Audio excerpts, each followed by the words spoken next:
211040 assembly problem. So ipapakita namin sa inyo kung paano ang tamang pag-assemble. Kasi minsan mas maraming complain na hindi daw maabot yung layer dito sa may metal niya. So ipapakita namin sa inyo kung paano ang pag-assemble. So ayun, kalimitan ng concern, dito lumalapat, dito hindi lumalapat. Dahil yon pag nabaliktad ng lagay yung bakal, pag yung maliit yung nandito sa may dulo at yung malayo nabutas, ayan, yun yung pinag-aabot dito. So magiging baliktad, magiging ano talaga yung pag-assemble yan, hindi magpantay. Pati hindi din siya malagyan ng screw. Ayan. Malayo yung butas, ayan, lalayo siya. Kung ipapantay naman natin, yan, ipapasok natin dito ganyan, hindi rin lalapat yung, pwede siyang mangyari, ayan, magiging pantay siya. Problema, hindi siya malagyan ng screw. Ayan, papantay natin. Ayan, malayo. Titigan natin. Malayo ng butas dito sa kahoy. So, yan. Kailangan na sundan lang yung, dapat itong maliit na to. Dapat ito yung nakalagay dito. So, sa pagkabit ng metal panel, ang pinaka-pattern lang is, kailangan mo nang pantayin yung side na to, yung sa side nito sa kabila. So yan, hindi po sila pantay. Ang pattern lang dapat magpantay yung dalawang butas na to at yung butas na ito. Pagka nagpantay na yung butas na yan, pwede natin i-assemble. Kung mapapansin natin sa butas ng metal, dito sa side na to, magkapantay yung butas nila ang layo sa dalawang magkabilaan. Dito naman sa kabila, magkaiba yung size. Dito malayo, dito naman mas malapit. So, dapat ganyan yung pwesto sa pag-assemble. So, paano? Ilagay. So, papatong lang yung side na to. Patong lang. Yan. Yung mas maliit na size, papatong lang dito sa mas malayong size. Yan.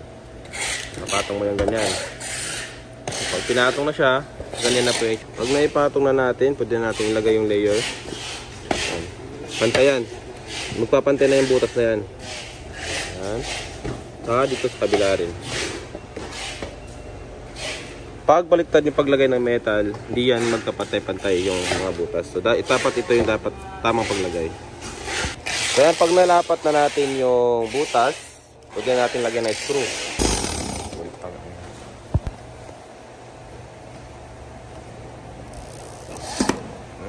Bila. Yan taas. Ito. Ayan na.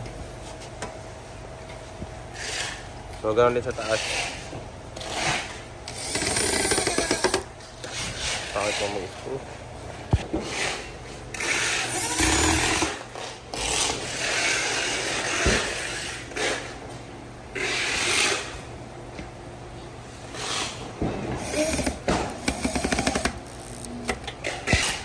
So, pag nakabit na natin yung layer, bali magiging ganyan na itsura niya.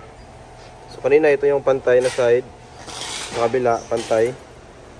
Tapos ito yung malayong sukat. Tapos yung kabilang side naman yung malapit. So, yung malapit na butas dito sa may banda dito, yun yung kapalit dito sa kabila. Yun yung sila yung dapat magpantay, ganito yung magiging itsura. Para mailagay natin tong tornilyo, magpantay siya dito.